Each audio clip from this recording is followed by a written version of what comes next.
Este é o seu programa Pare e Pense. Pare e pense. Pare e pense. Pare e pense. Pare e pense. Pare e pense. Pare e pense. Pare e pense. Pare e pense.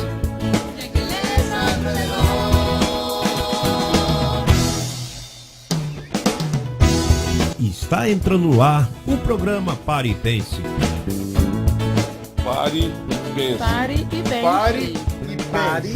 Pare e pense. Pare e pense. Pare e pense. Pare e Abençoados, completos e perfeitos, eu declaro hoje o melhor dia, a melhor noite, a melhor tarde da sua vida. Eu não sei a que momento essa gravação vai chegar até você, mas queremos declarar aqui a cobertura angelical ao teu favor, manifestando o melhor sobre a tua vida. Estamos aqui começando mais uma edição do nosso programa, o programa Pare e Pense. O programa Pare e Pense, ele é patrocinado, ele é viabilizado, ele é criado pelo Instituto Educacional Dr. José Luiz de Jesus Miranda. Esse véu lindo, maravilhoso, que esteve entre nós durante 40 anos, nos educando, explicando a palavra da graça, explicando o evangelho da incircuncisão. E nós temos hoje a responsabilidade de retransmitir este lindo conhecimento que tem mudado vidas por todo o mundo. Antes de entrarmos no estudo deste dia, gostaríamos aqui de agradecer aos abençoados que têm compartilhado essas gravações, têm compartilhado esses estudos. Estamos recebendo várias ligações, vários e-mails, vários WhatsApps de abençoados que compartilham conosco, notícias acerca do que tem produzido essa palavra em muitas vidas. Então vai aqui o nosso muito obrigado. Eu declaro aí a cobertura angelical, trazendo justa retribuição a cada um de vocês que tem feito alguém feliz, manifestando esta palavra, manifestando esses estudos, compartilhando essa palavra maravilhosa que mudou as nossas vidas e tem a propriedade de mudar muitas vidas. Se você é um colaborador juntamente conosco do Instituto Educacional Dr. José Luiz de Jesus Miranda, tem essa responsabilidade, divulgar esse evangelho, fazer com que essa palavra chegue ao alcance de alguém e faça esta vida feliz. Temos aqui um estudo maravilhoso neste dia e gostaríamos que de imediato já advertisse a você, chamasse sua atenção para que você pudesse pegar aí uma Bíblia, pudesse pegar um papel, uma caneta, para anotar as evidências que iremos trazer durante a palestra que temos aqui para este dia. É muito importante que você confira na tua Bíblia tudo aquilo que vamos falar. Tudo que iremos trazer durante esta programação não é criação nossa, não é da nossa mente, muito pelo contrário. Como já dizemos aqui no princípio do nosso programa de hoje, nós fomos educados pelo Dr. José Luiz de Jesus Miranda. A última manifestação de Deus sobre essa terra, dentro deste vaso, ele veio nos aclarando, explicando o evangelho da incircuncisão. As palavras inefáveis, a qual foi dada ao perito arquiteto, o apóstolo Paulo. Iremos falar um pouco acerca disso nesse estudo. Aliás, o estudo desse dia chama-se Dois Fundamentos, Dois Evangelhos. Iremos mostrar para a nossa audiência que existe dois fundamentos, ou seja, um evangelho que foi dado ao apóstolo Paulo e um outro evangelho que foi dado ao apóstolo Pedro. E de princípio aqui, nós gostaríamos de fazer uma análise bem simples aqui para você do que iremos retratar neste dia. Você sabia que existem dois fundamentos espirituais e que a vida espiritual de todas as pessoas está baseado em cima de um deles? Nas construções dos edifícios existe o fundamento, existe um alicerce. E a capacidade desse fundamento, a capacidade desse alicerce, o tamanho, a propriedade, a consistência deste fundamento ou deste alicerce é o que vai determinar a altura, a robustez do edifício que irá ser construído. Isso é muito importante. Aqueles que entendem um pouquinho de engenharia aí, ou que trabalham dentro da área da construção civil, sabem disso. Que para que você possa construir uma casa, para que você possa construir um edifício, é necessário que tenha um bom alicerce, é necessário que tenha um bom fundamento. Mediante aquilo que você colocar ali, você pode construir uma casa-terra, você pode construir um sobrado, você vai poder construir aí um prédio de 2, 3, 4, 5, 10, 20 andares. Isso depende do fundamento que está ali. E nas nossas vidas não é diferente, abençoados. o tema que nós vamos tratar aqui hoje fala acerca disso. Porque o Evangelho, ele nos diz claramente que nós somos edifícios de Deus. E já quero entrar aqui na primeira referência acerca deste estudo. Eu gostaria que você abrisse a sua Bíblia na carta do apóstolo Paulo aos Coríntios, capítulo 3, verso 9. Carta do apóstolo Paulo aos Coríntios, capítulo 3, verso 9. Primeira carta, deixa eu me corrigir aqui. Primeira carta do apóstolo Paulo aos Coríntios, capítulo 3, verso 9. Primeira aos Coríntios, capítulo 3, verso 9. E vamos ver qual é a evidência que o apóstolo Paulo traz acerca do que estamos falando aqui. Abra aí a sua Bíblia e confira comigo. Vejamos então o que diz a evidência bíblica. Diz assim: porque nós somos colaboradores de Deus, e vós, louvores de Deus e edifício de Deus. É assim que Deus nos qualifica. Nós somos construção de suas mãos. Nós fomos construídos por Ele. E Ele declara que nós somos edifício dele. E se nós somos um edifício, é necessário que se tenha um fundamento. E dependendo do fundamento em que estejamos baseados, será a nossa convicção espiritual. É muito importante você saber dividir, saber separar isso. Vou repetir a frase. Dependendo do fundamento em que estamos baseados, ou em que estejamos baseados, será a nossa convicção espiritual. O fato de não conhecer esse assunto é o motivo pelo qual vemos muitas pessoas totalmente confundidas dentro das chamadas igrejas. Por desconhecimento, o sistema religioso misturou tudo isso e causou uma tremenda confusão. O que iremos te apresentar a seguir vai mostrar a diferença que há entre ambos fundamentos. E um detalhe também muito importante, o porquê não podemos de forma alguma misturar esses dois fundamentos. Isso é muito importante. De forma alguma, nós jamais poderemos misturar esses dois fundamentos. E já vamos abrir aqui falando acerca de dois evangelhos. Você sabia que a Bíblia mostra dois evangelhos? Isso é muito importante para que você possa guiar a tua vida espiritual, para que você possa ter parâmetros em tua vida. É necessário você entender que há dois evangelhos. Ou seja, após a morte de Cristo na cruz do Calvário, foi feita uma divisão. Já tivemos a oportunidade de aclarar aqui aos abençoados que nos livros didáticos, nos livros de história, existe lá uma sigla, ACDC. Para aqueles que conhecem, sabe muito bem que essa sigla significa antes de Cristo, depois de Cristo. Só que aqui nós vamos utilizar ela de outra forma. Nós vamos utilizar ela falando antes da cruz e depois da cruz. Porque depois da morte de cruz, depois que Cristo foi à cruz do Calvário, fatos ocorreram muito importantes e é necessário que você tenha conhecimento disso. Em todo o universo se respeita essa divisão. Somente os chamados cristãos ainda não acordaram para essa verdade. Até Jesus de Nazaré se cumpriam os mandamentos da lei de Moisés. As pessoas que estavam ali ao lado de Jesus de Nazaré e antes dele também, tinham que se submeter à lei mosaica, tinham que se submeter aos mandamentos que foi dado a Moisés lá no Monte Sinai. Porém, após a morte e ressurreição de Cristo, é estabelecido um novo pacto. E vamos trazer já de imediato uma evidência que deixa muito bem claro acerca disso. Abra aí a sua Bíblia, em Hebreus capítulo 8, vamos ler do verso 10 até o verso 13. É muito importante aí que você acompanhe essa leitura com a sua Bíblia na mão. Vamos lá? Carta do apóstolo Paulo aos Hebreus, capítulo 8, do verso 10 ao verso 13.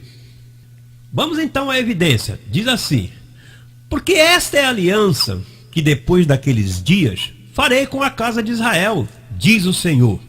Porei as minhas leis em suas mentes e em seu coração as escreverei. Eu lhes serei por Deus e eles me serão por povo.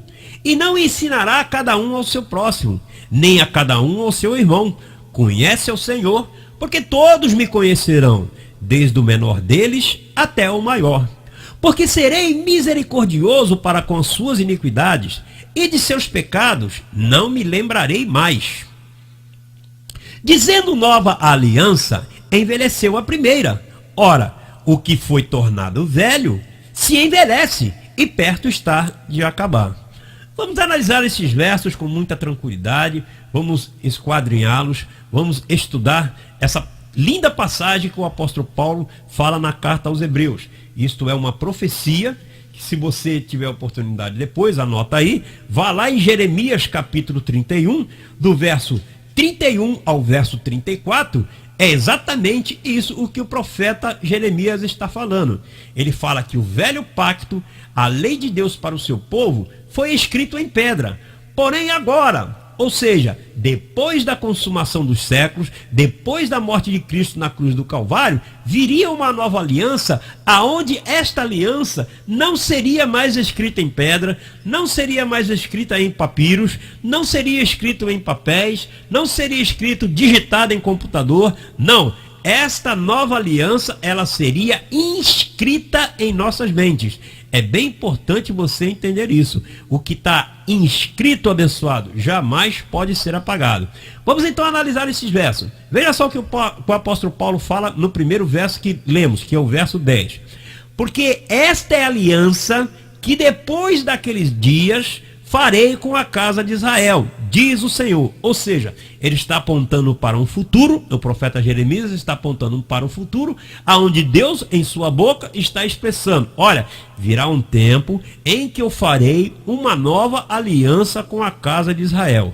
E o que diz que essa aliança conteria? Ele diz aqui, eu porei as minhas leis em suas mentes e em seus corações a escreverei. Em outras traduções fala, eu as inscreverei.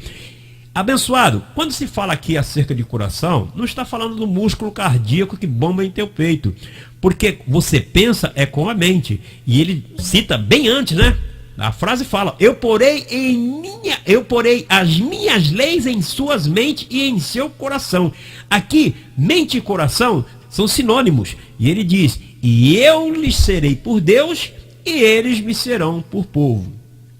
O verso seguinte é um verso muito interessante, é um verso que traz algo que nos chama bastante atenção. E ele fala assim, a partir do momento que essa lei entra na mente do meu povo, que essa lei, que o novo pacto é estabelecido em sua mente, olha só o que ele fala no verso 11. E ninguém, e não ensinará cada um ao seu próximo, nem cada um ao seu irmão, dizendo, conhece o Senhor, porque todos me conhecerão, desde o menor deles até o maior. Aí é que está um grande detalhe, abençoado. Se você entra num lugar hoje chamado igreja, a primeira coisa que te chamam para fazer é aceitar a Jesus. Ou seja, olha, passe aqui à frente, você quer conhecer ao Senhor hoje? O Senhor tem um encontro contigo nesta noite. Não é desta forma que eles falam?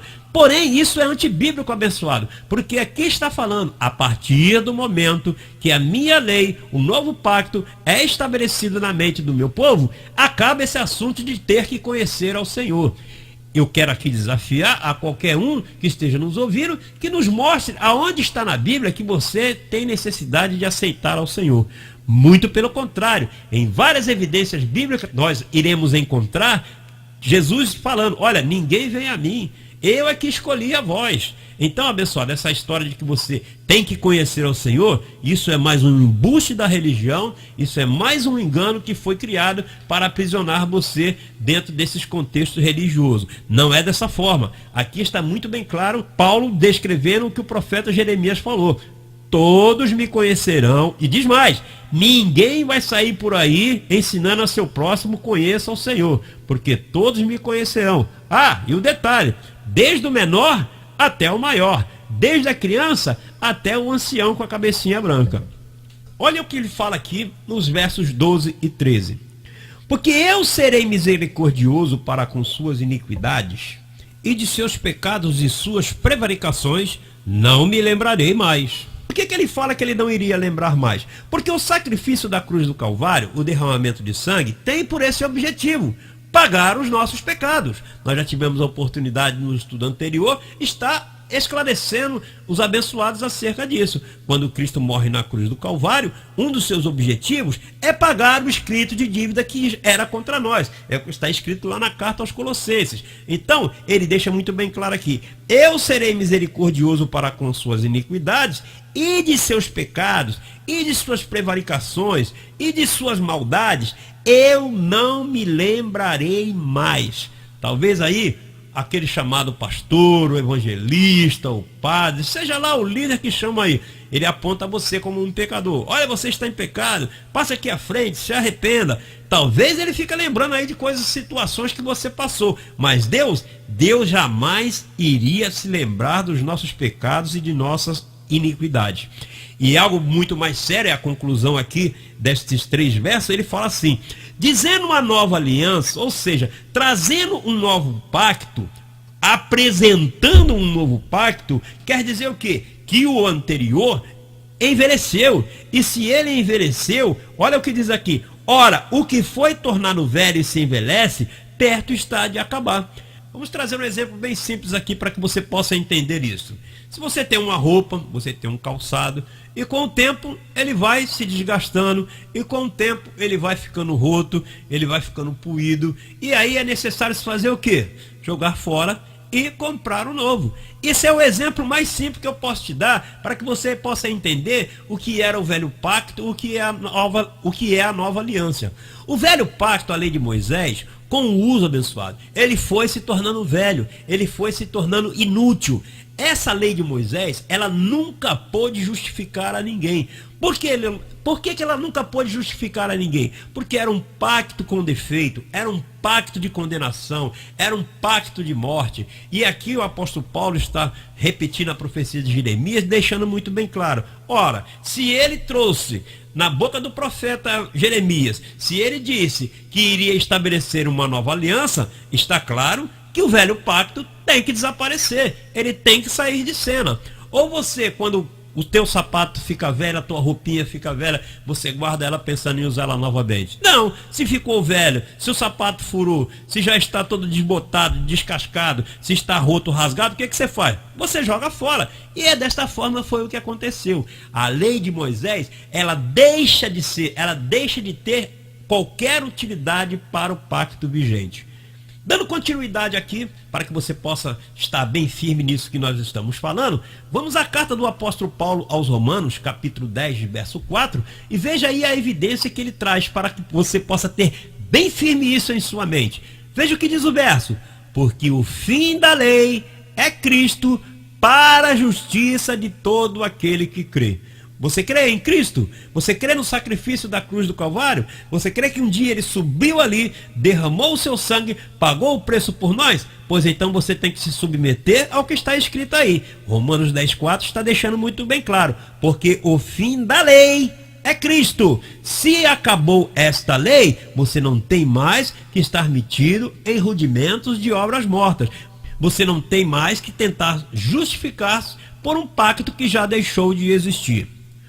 Vamos entrar agora na segunda parte do nosso estudo, mostrando que havia 2 portadores destes evangelhos.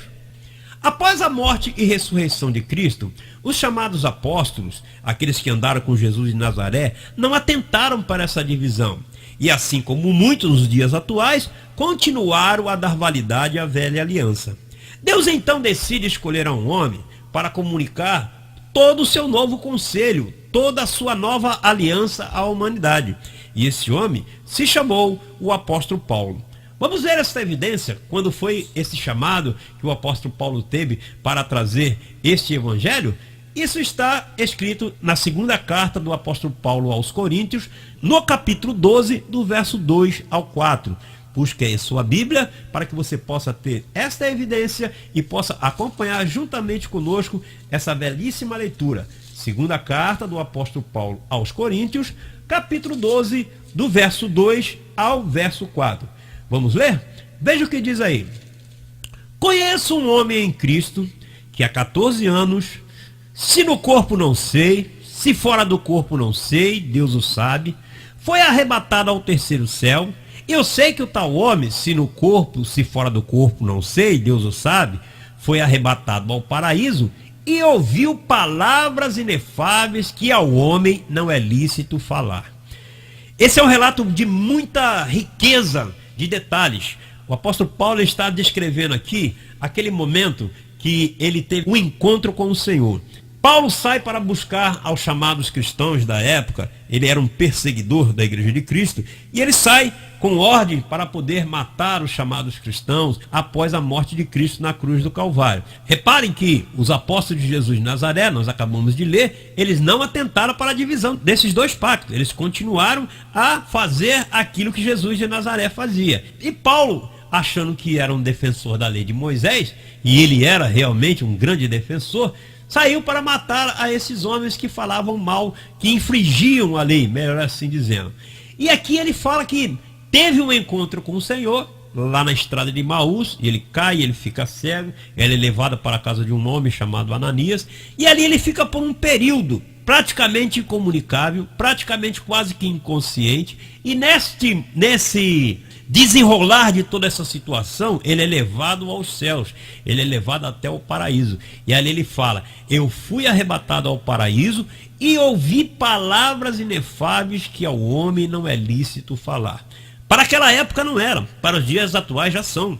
Nós podemos sim expressar, porque a nós nos foi explicado este evangelho. Como disse aqui no princípio do nosso estudo, no princípio da nossa palestra, houve alguém que esteve durante 40 anos no nosso meio, ministrando essa palavra, nos educando com este evangelho.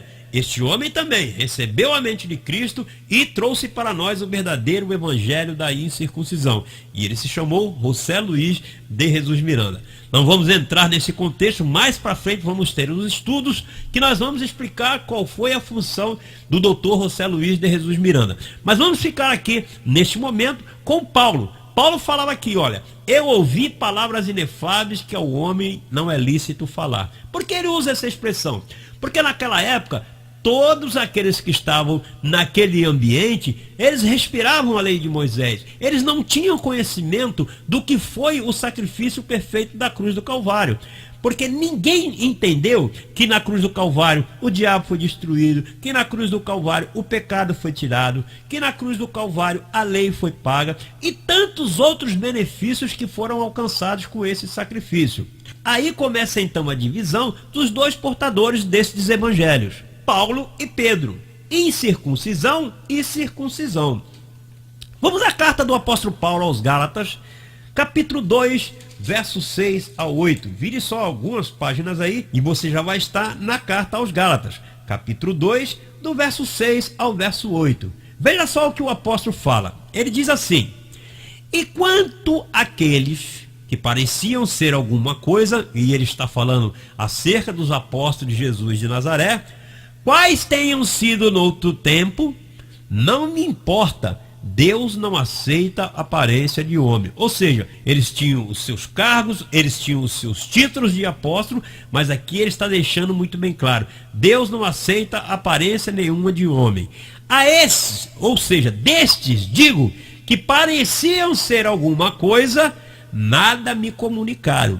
Antes, pelo contrário, quando viram que o evangelho da incircuncisão me estava confiado, como a Pedro o da circuncisão, porque aquele que operou eficazmente em Pedro para o apostolado da circuncisão, este operou também em mim com eficácia para os gentios. Agora, é algo muito importante, abençoado. Eu quero chamar tua atenção. Aqui está sendo feita uma divisão. Um evangelho foi dado a Pedro. A Pedro foi dado o evangelho da circuncisão. A Pedro foi dado um evangelho para os judeus. E a Paulo foi dado um evangelho para os gentios. Está muito claro isso aqui. A separação está feita. Olha, Pedro, você continua atuando para os judeus. Paulo eu escolhi para um povo separado, que este povo é os gentios. E a finalização do verso aqui é algo bem tremendo, que você tem que se ater junto comigo, que o que atuou em Paulo foi o mesmo que atuou em Pedro.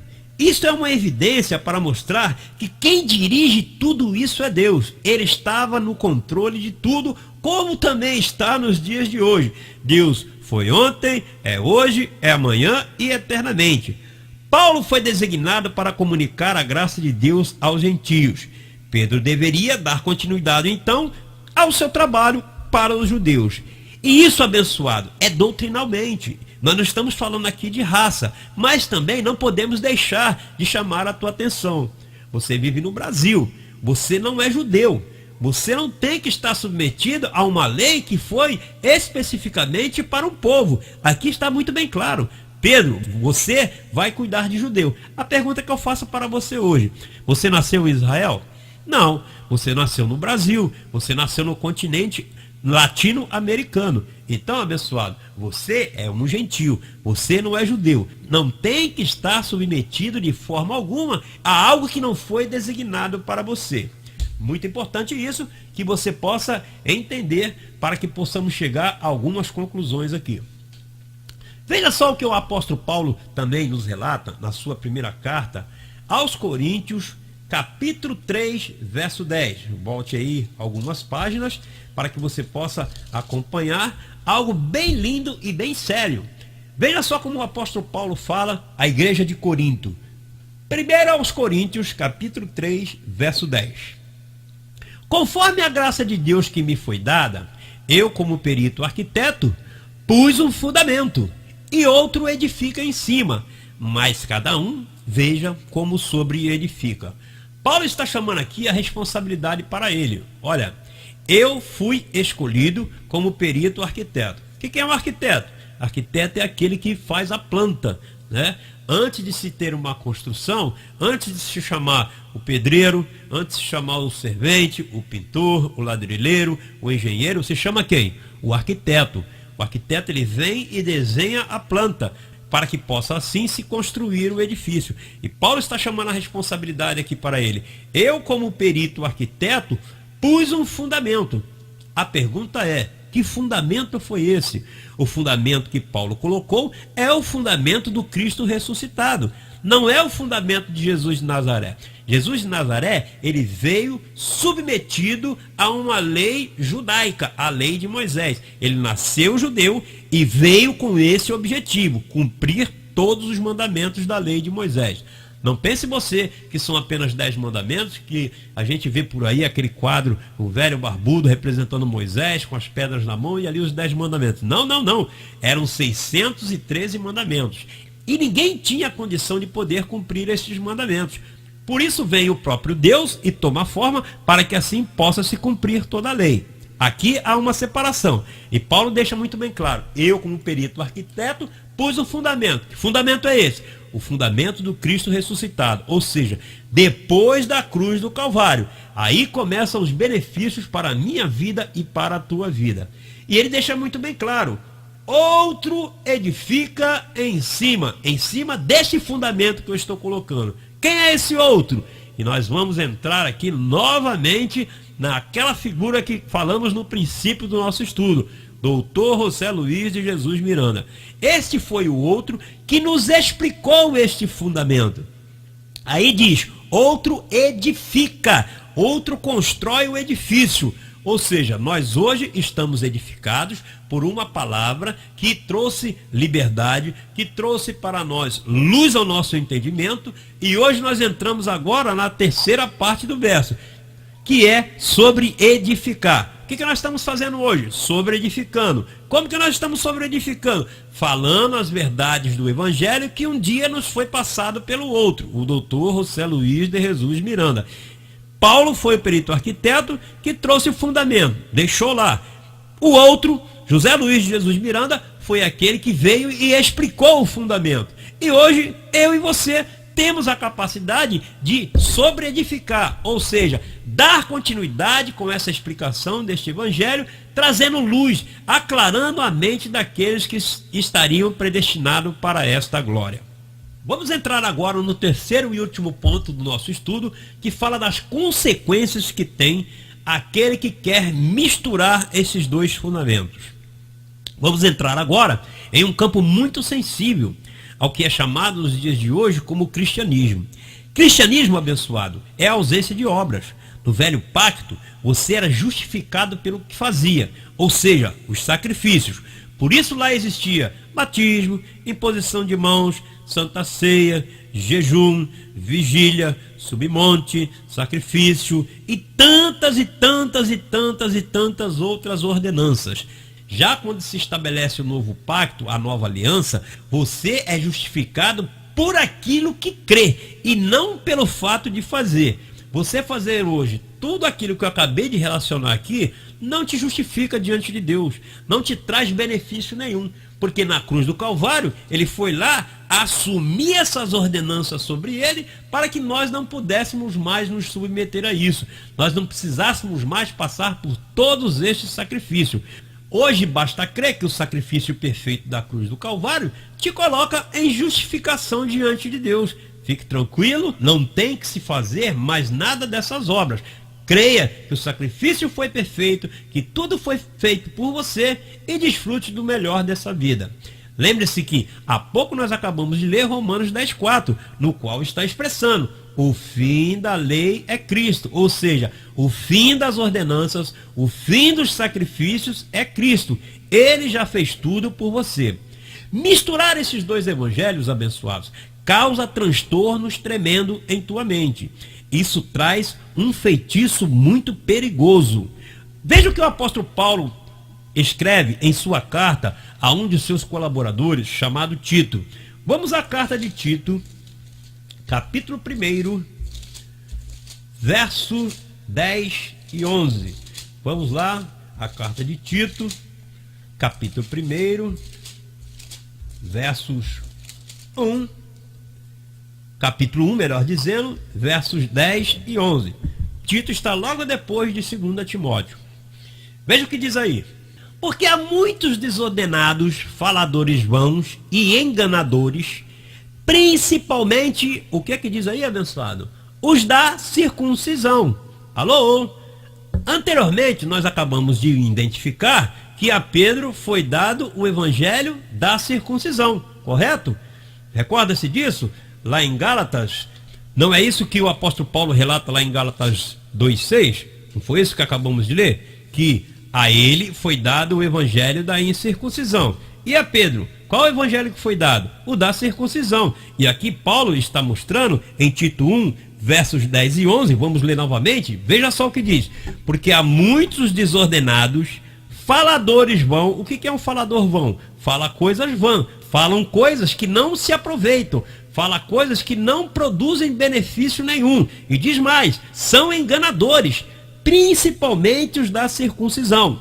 E diz mais, aos quais convém tapar a boca, pois são homens que transtornam casas inteiras, ensinando o que não convém por ganho desonesto. Abençoado, já imaginou que é uma casa transtornada? Pois é, abençoado. Este evangelho que é pregado nos dias atuais, nesses lugares chamados igrejas, causam transtornos tremendos na mente de muitas pessoas. Hoje, tem pessoas que estão se tratando com psicólogos, tem pessoas que estão se tratando com psiquiatras, tem pessoas que vivem vidas infelizes, tem pessoas que hoje estão dentro de manicômios, tem pessoas hoje que estão dentro de cadeias, de prisões, por causa deste evangelho danificado que proclamaram pelo mundo por mais de 2000 anos. Vou te dar um exemplo aqui. Recentemente eu conversava com alguns abençoados acerca de filhos de crente. Filhos do crente, geralmente ele nasce dentro de um berço cristão, ele é criado ali, e ele vem desde a escola dominical, pequenininho, vai crescendo, vai à adolescência, e ele é criado dentro de um ambiente de pressão, onde tudo não pode. Não pode isso, não pode aquilo. Há um tempo atrás, algumas regras eram assim, olha, não pode assistir televisão, não pode ir no cinema, não pode ir à praia, não pode ir ao futebol, não pode ver a novela, não pode usar pintura, não pode, a menina não pode usar calça comprida, o garoto não pode jogar bola, enfim, uma série de proibições, não é assim? Conhece alguém desta forma? Pois é, eu mesmo passei por essa experiência tremenda. E chega um dia que essa criança, abençoado, crescendo dentro desse ambiente de pressão, a sua mente fica totalmente transtornada. E geralmente, na grande maioria, o que acontece? Até os 16, 17 anos, o pai e a mãe conseguem trazer ali na rédea curta, como que se diz, traz ali por obrigação, puxado, né, Vai, não, tem que ir porque é obrigado. Alguns chegam até a bater nas crianças por conta disso. Só que quando chega essa idade da adolescência, 16, 17, 18 anos, ele escapa por entre os dedos. E abençoado, uma mente transtornada de uma adolescente de 16, 17 anos é uma coisa muito séria. Quer ver um exemplo? Passe um dia na porta de uma penitenciária, passa na porta de uma cadeia, num dia de visita, e você vai ver ali, a maioria são mães, são mulheres, que geralmente o pai ignora, deixa o filho para lá. A mãe não, ela sempre está ali lado a lado, correndo atrás com o filho. Pergunta o nome do filho dela. Abençoado, para a surpresa de muitos, olha, o que você vai ouvir ali é o seguinte: como é o nome do seu filho? Josué, Moisés, Daniel, Davi, Isaías, e por aí vai. O que tem de filho de crente enfiado hoje dentro de penitenciário é um negócio absurdo. Se cumpre isso que nós estamos relatando aqui, onde Paulo fala em Tito 1, verso 10 e 11. Olha, é necessário tapar a boca destes homens, porque transtornam causas inteiras, ensinando o que não convém, e outro detalhe, por ganho desonesto. Ainda cobram isso das pessoas, tiram dízimos das pessoas, cobram ofertas das pessoas, inventam os envelopes, amarelo, azul, a corrente disso, a corrente daquilo. Corrente serve para quê, abençoado? Para te aprisionar, para te prender. A campanha disso, a campanha do sal, a campanha do óleo, a campanha de tanta coisa que aparece por aí, que tanto que eles inventam, são homens maus e perversos. Paulo passou várias experiências aonde que ele fundava as suas igrejas, tirava da igreja esses rudimentos, tirava da igreja essa lei mosaica, e esses homens voltavam ali, abençoados, para poder imputar medo, para poder trazer pânico novamente para a igreja. E muitas das igrejas retrocediam, após alcançarem a liberdade gloriosa, após terem suas mentes limpas pela verdade do Evangelho, retrocediam, abençoados, para voltar ao regime da escravidão. Veja o que Paulo relata em Gálatas 3, versos 1 e 3. Aqui ele fala acerca de uma igreja a qual ele havia já pastoreado, ele já havia ensinado o Evangelho da graça, e essa igreja claudicava novamente, querendo voltar para a lei. Veja o que ele fala aí, Gálatas 3, do verso 1 ao verso 3. Ó insensatos Gálatas, olha que expressão forte, já chama logo, já vai chamando a esta igreja de insensatos. Insensatos, o que aconteceu aí? Veja só, ó insensatos Gálatas, quem vos fascinou para não obedecerdes à verdade a vós?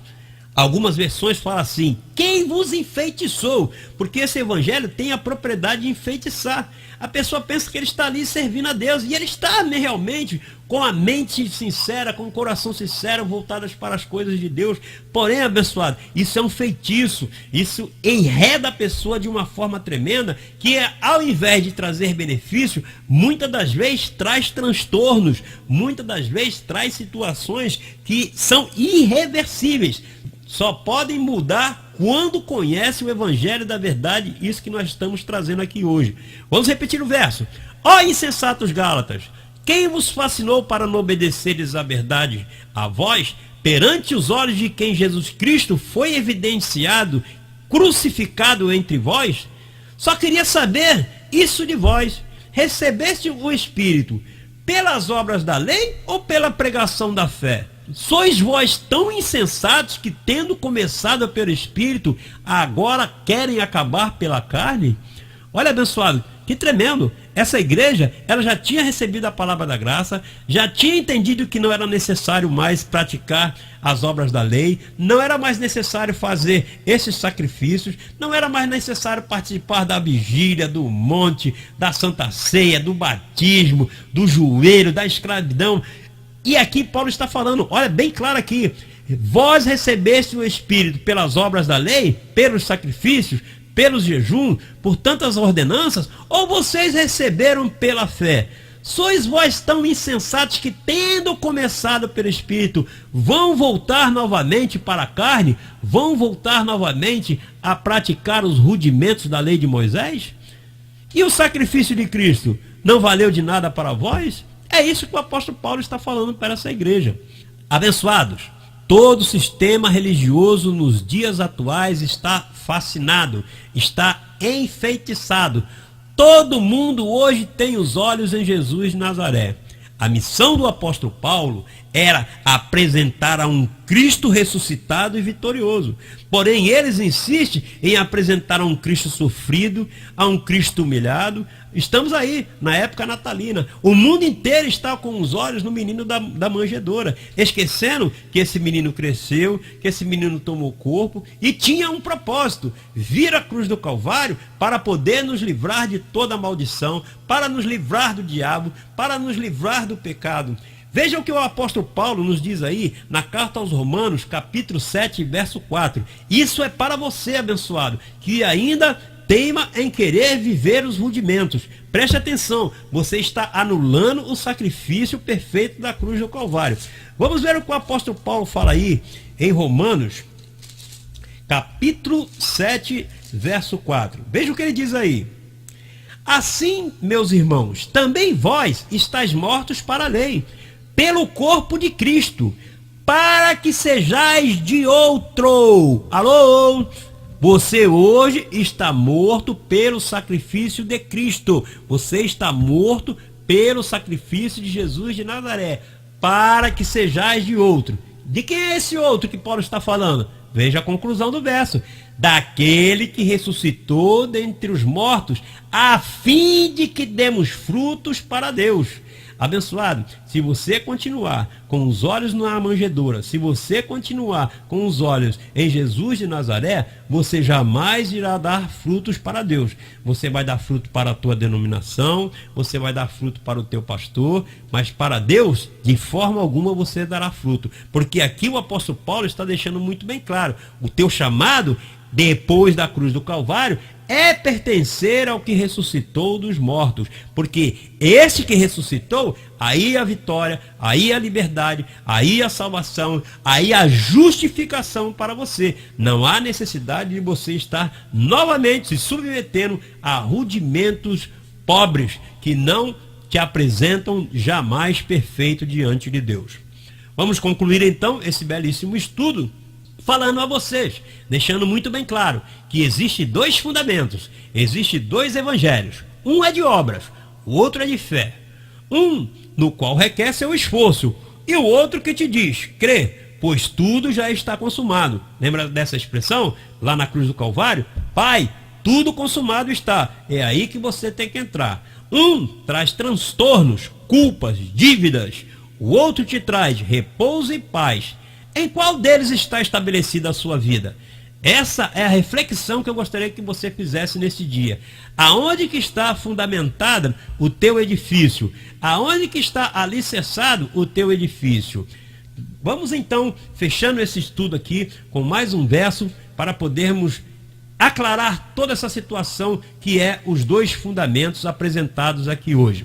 Outra advertência do apóstolo Paulo à igreja de Gálatas, e isso está lá no primeiro capítulo de Gálatas. Vamos lá? Gálatas capítulo 1, versos 6 e 7. Outra advertência bem séria que o apóstolo Paulo faz para essa igreja que teimava em voltar para os rudimentos da lei.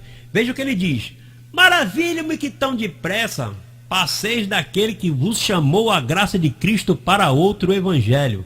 Quem foi que apresentou a graça de Cristo para eles? O apóstolo Paulo. E eles estavam o quê? Se metendo novamente com Pedro e os apóstolos da circuncisão. E ele fala aqui: eu estou maravilhado que tão depressa vocês estão passando daquele que vos chamou a graça de Cristo para outro evangelho. Alô, outro evangelho. Veja a conclusão do verso: o qual não é outro. Por que ele fala o qual não é outro? Porque nesse evangelho de Pedro, no evangelho da circuncisão, se fala de Deus, se fala de Jesus, dizem aleluia, levantam as mãos para os céus, oram. Não é outro evangelho. Só que tem um detalhe: esse evangelho, com essas expressões que eu estou te falando aqui, ele já caducou, perdeu a sua validade. E diz mais aí: mas há alguns que vos inquietam e querem transtornar o evangelho de Cristo. Qual é o evangelho de Cristo que Paulo está falando? Acabamos de te dizer que Paulo apresentava a Cristo, esse crucificado e ressuscitado. Quando você se mete no evangelho da circuncisão, o evangelho apresentado para os apóstolos, você começa então aqui a transtornar o evangelho de Cristo, ou seja, mudar o pacto que já foi estabelecido há mais de 2000 anos. Convidamos-te a reinar em vida, abençoado, vivendo o evangelho do Cristo ressuscitado, a graça de Deus. Recebo que você desfruta de uma vida abundante, sabendo que em Cristo todas as coisas foram feitas novas e você já é um abençoado, pois é o que diz na segunda carta do apóstolo Paulo aos Coríntios, capítulo 5, verso 17. E com esse verso aqui, queremos fechar este maravilhoso estudo que apresentamos nesse dia. Leia comigo aí, segunda carta de Paulo aos Coríntios, capítulo 5, verso 17. Assim, que se alguém está em Cristo, nova criatura é. As coisas velhas já passaram, eis que tudo novo se fez. Ou seja, a lei de Moisés já passou. Quando ele fala aqui as coisas velhas, ele está falando, o pacto velho já passou, e eis que tudo novo se fez. Se estabeleceu uma nova aliança para que você viva uma vida abundante, uma vida de graça, um reinado inabalável. Eu recebo que neste dia a tua mente foi iluminada por essa verdade e que você se submeta a essas novas diretrizes que foi dada pelo apóstolo Paulo. Que você se submeta a esta graça e passe a viver uma vida plena de gozo. Porque Jesus de Nazaré um dia disse lá atrás, conhecereis a verdade e a verdade vos libertará. Você hoje está diante de uma verdade que traz liberdade para você. Abençoado com toda sorte de bênçãos espirituais.